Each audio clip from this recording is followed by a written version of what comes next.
estudante do estado do Paraná, do Brasil e do mundo, seja bem-vindo à nossa aula de Geografia para o 9º ano do ensino fundamental. Eu, o professor Andrew e o nosso intérprete Libres Ronaldo, vamos levar até você um pouquinho dos conhecimentos da geografia para você. E para isso, eu já apresento para você agora os objetivos propostos na nossa aula de hoje. Compreender a importância das empresas transnacionais e analisar as formas de concorrência e parceria existentes entre as transnacionais. Nós vamos falar um pouquinho de como a economia global está organizada e qual é o papel das empresas neste cenário global. E para isso, a gente tem que fazer algumas reflexões. Olha aqui, ó. O que vocês entendem por empresas transnacionais ou multinacionais? O que será que são essas empresas transnacionais, essas multinacionais, essas empresas que conseguem romper as fronteiras do seu país e estar presente em outros países ou ainda estarem presentes em várias partes do planeta?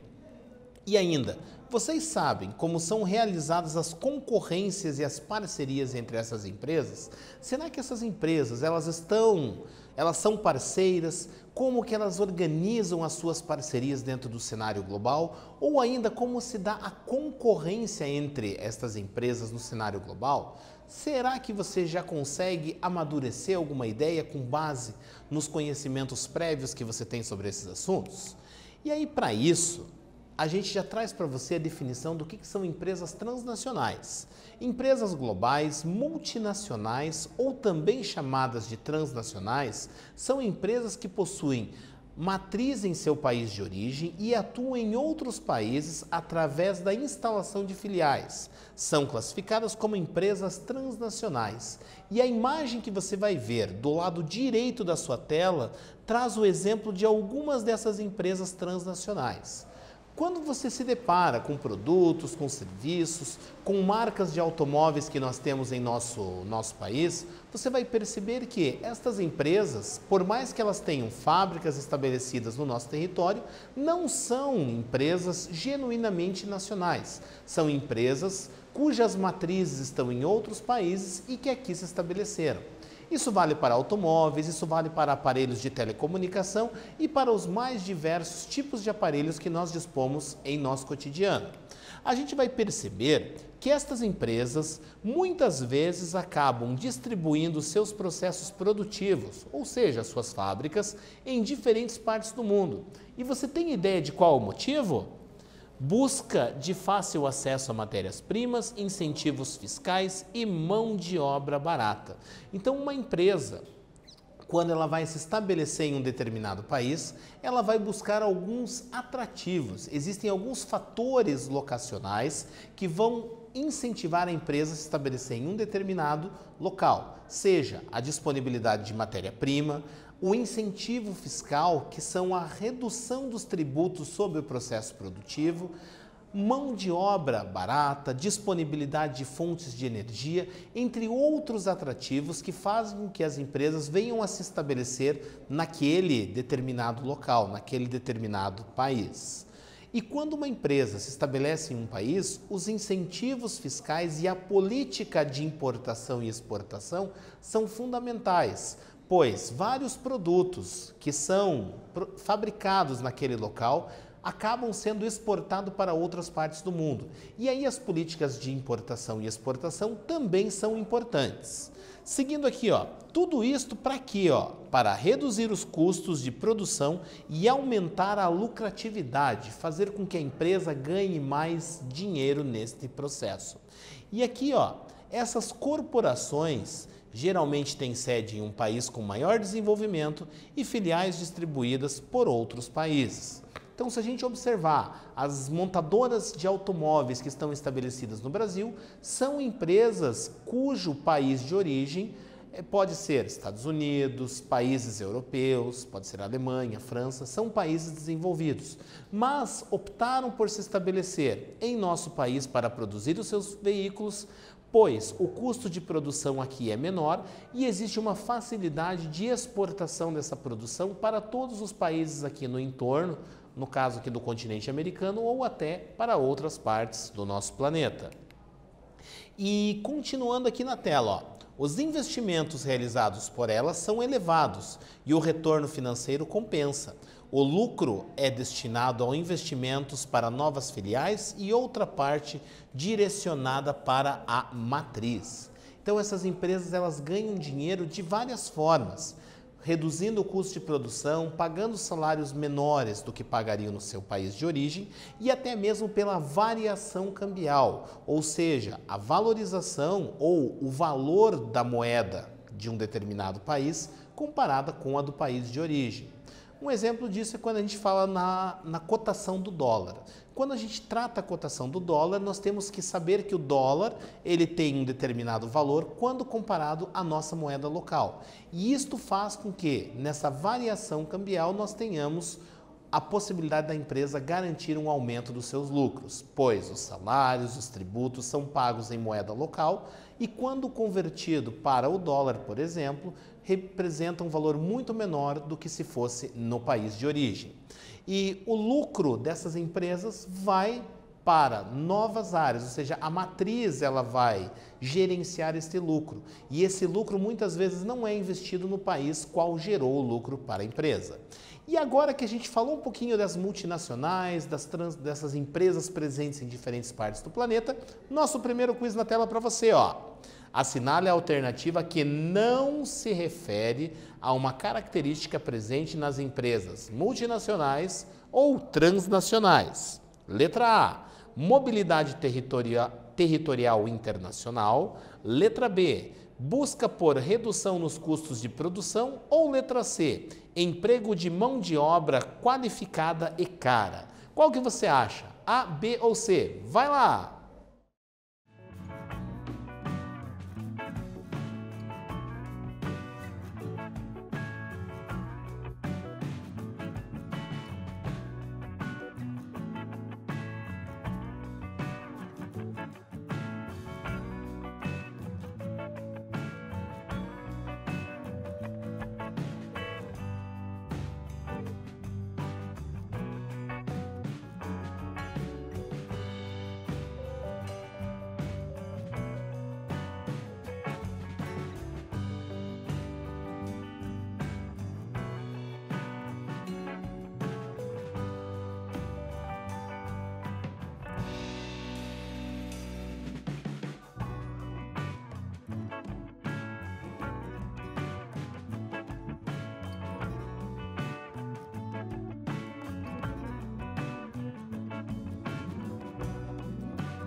E aí, qual alternativa você indicou? A, B ou C? Resposta vai aparecer na sua tela agora. Letra C, empregos de mão de obra qualificada e cara.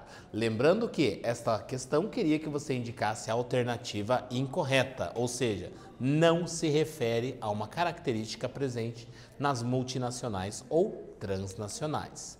E agora falando um pouquinho mais das transnacionais. A globalização é um processo fundamental para a atuação das empresas transnacionais, pois proporciona o aparato tecnológico para serviços de telecomunicação, transporte, entre outros, que são fatores essenciais para a realização eficaz das atividades econômicas em uma escala global. Então a globalização ela está diretamente relacionada a isso e os avanços, as condições que estes países dispõem para oferecer a estas empresas.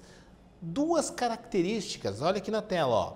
atuais do processo de transnacionalização das empresas são a concorrência e, ao mesmo tempo, a cooperação entre elas, por meio da formação de trusts, holdings e cartéis. O que a gente vai perceber? Que estas empresas, muitas vezes, elas são concorrentes, mas muitas vezes elas fazem parte de um mesmo grupo, elas são parceiras. Existe a troca de tecnologia entre essas empresas. A gente percebe isso em vários segmentos, na indústria de eletroeletrônicos, na indústria automobilística, na indústria de alimentos. Percebe-se que, por mais que essas empresas disponham de produtos concorrentes no mercado, nós vamos ainda assim perceber que são empresas parceiras, que criam a ilusão no consumidor que são concorrentes, porém são empresas parceiras. E a gente vai encontrar isso em diferentes áreas de atuação. E aí a gente vai perceber que esse processo de organização da economia vai ser classificado em trusts, holdings e cartéis. E aí a gente vai conhecer um pouquinho melhor quais são as características desses segmentos. E o primeiro que você já vai ver aí na sua tela, é o trust, que é o nome dado quando uma ou mais empresas que já detêm grande parte de um mercado se unem ou se fundem, adotando práticas econômicas que lhes asseguram o aumento dos lucros. O exemplo é o grupo Time Warner, gigante na área de comunicações. Então, a Warner Brothers Pictures é uma empresa de produção cinematográfica, produz filmes, produz séries voltadas ao público no segmento de entretenimento. Porém, este grupo, ele detém sistemas de produção, ele detém sistemas de comunicação e ainda sistemas de telejornais, de jornalismo. Então, Times Warner, então ele abrange outros ramos de atuação que vai além da produção cinematográfica. Então, nós percebemos isto nesse exemplo, mas poderíamos citar vários outros exemplos. Nós vamos perceber também, que o trust ele pode ser classificado de duas maneiras. Então, nós podemos subdividir esse trust. Você vai poder perceber com duas divisões internas, aonde a horizontal, quando a fusão acontece entre empresas do mesmo setor, que acabam por dominar majoritariamente o mercado. Então, seria como se várias empresas de produção cinematográfica se unissem e tivessem todo o segmento, todo aquele segmento econômico.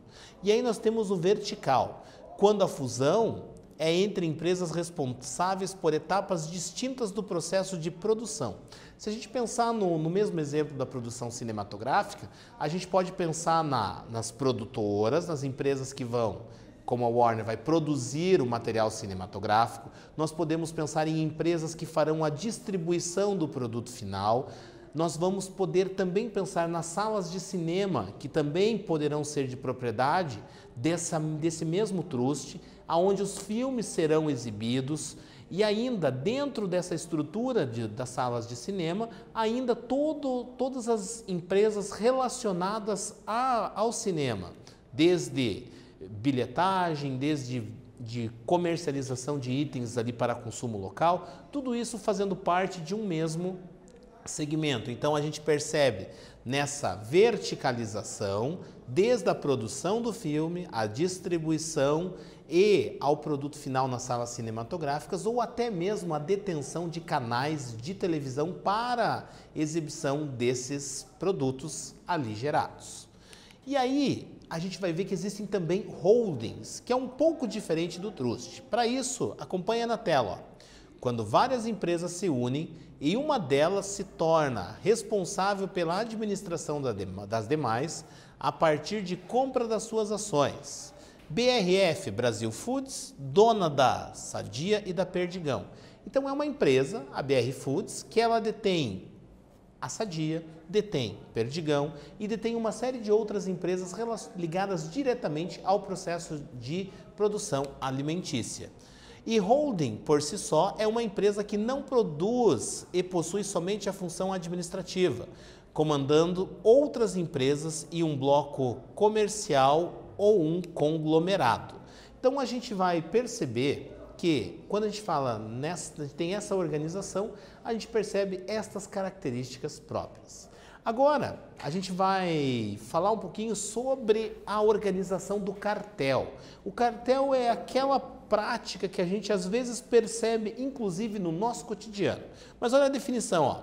Quando duas ou mais empresas de um mesmo segmento de produção e mercado estabelecem acordo, que geralmente são secretos, com o objetivo de controlar ofertas e os preços de produtos, aí a gente tem um cartel.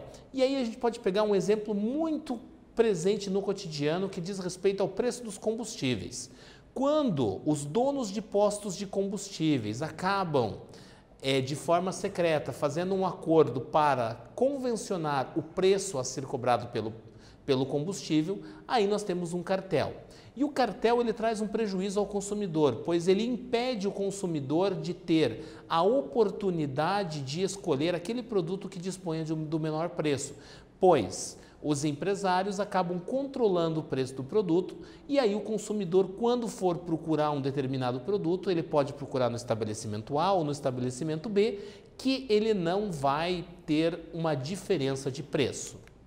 Agora que a gente já falou sobre essas organizações da economia global, nosso quiz na tela para você, ó. Número 2. Uma estratégia muito comum utilizada pelas empresas transnacionais para o controle dos mercados é, letra A baixa dos preços das mercadorias e serviços para aquém dos seus custos de produção. Letra B.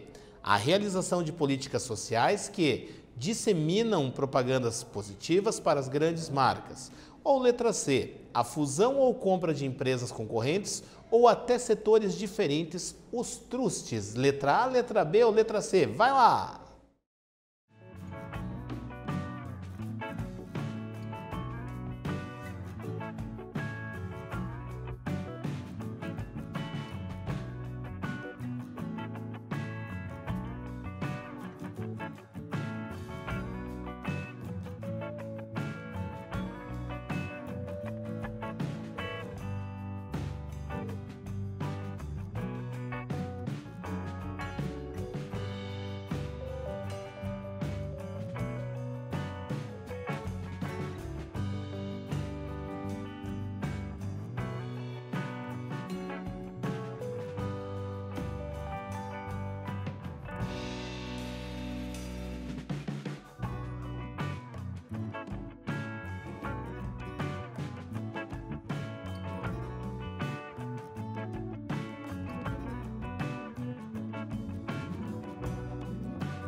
Muito bem, qual que você indicou? A, B ou C? Vamos agora conferir na tela a resposta.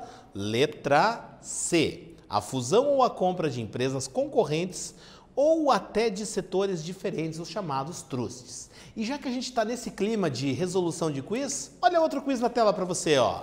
Ao analisarmos a distribuição das redes das transnacionais pelos países, podemos afirmar que, letra A estratégia utilizada para a localização das sedes é a redução das desigualdades mundiais. Letra B. As sedes das empresas transnacionais concentram-se nos países desenvolvidos, chamado Norte, ou seja, os países do Norte.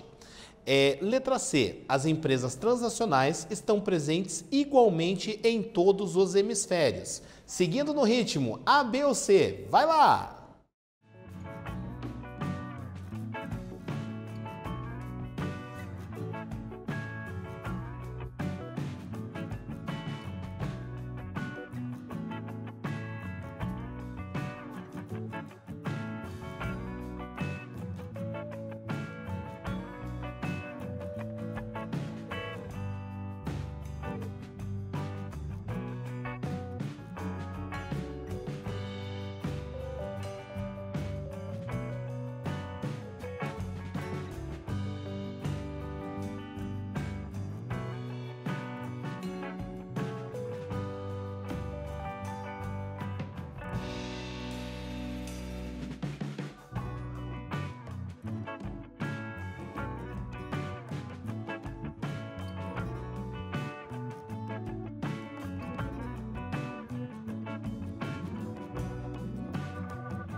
Muito bem. O que você indicou? Letra A, letra B ou letra C? Você já sabe, olha na tela a resposta para você. Letra B. As sedes das empresas transnacionais concentram-se nos países desenvolvidos, os chamados países do norte.